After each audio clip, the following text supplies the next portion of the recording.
15.3 million people watched last night's debate on CNN. That's the most ever for a Democratic presidential debate. Hillary Clinton's goal was to deliver a strong debate performance and reassure Democrats who are nervous about her campaign. Bernie Sanders wanted to make his message more mainstream. The other candidates were just hoping to break through. So how did they all do? Let's bring in Alex Castellanos. He's founder of NewRepublican.org and chairman of Purple Strategies. Also Angela Rye, political strategist, former executive director of the Congressional Black Caucus. Guys, thanks very much for joining us. So what do you think, Alex? Did Hillary Clinton achieve her goal? I thought she had a great night.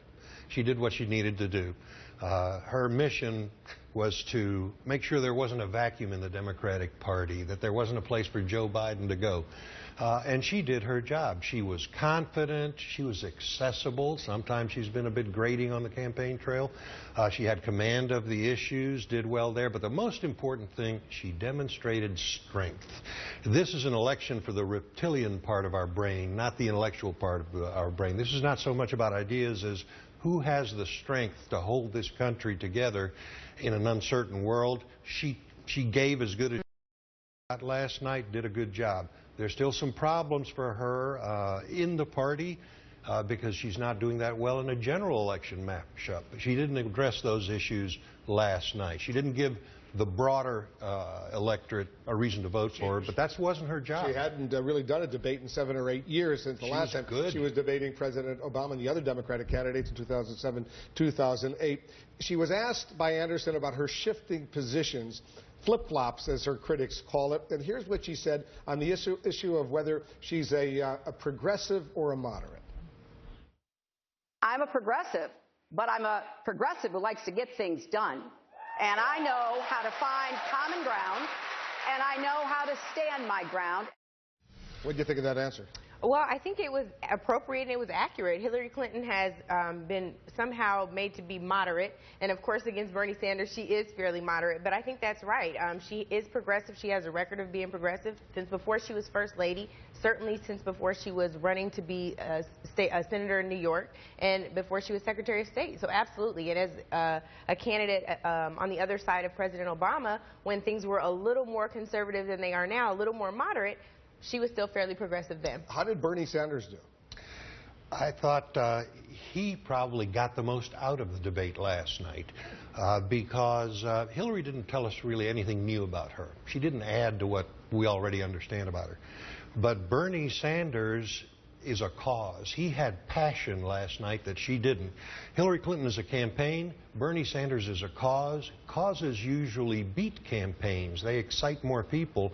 I thought he also had the best moment of the debate last night when he said, Hillary, I'm tired of your damn email stories too.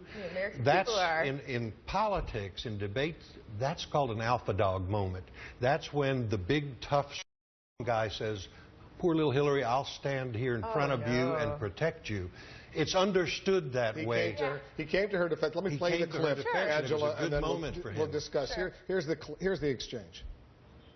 The American people are sick and tired of hearing about your damn emails. Thank you. Me too. Me too. You know? Thank you, Bernie. Thank you.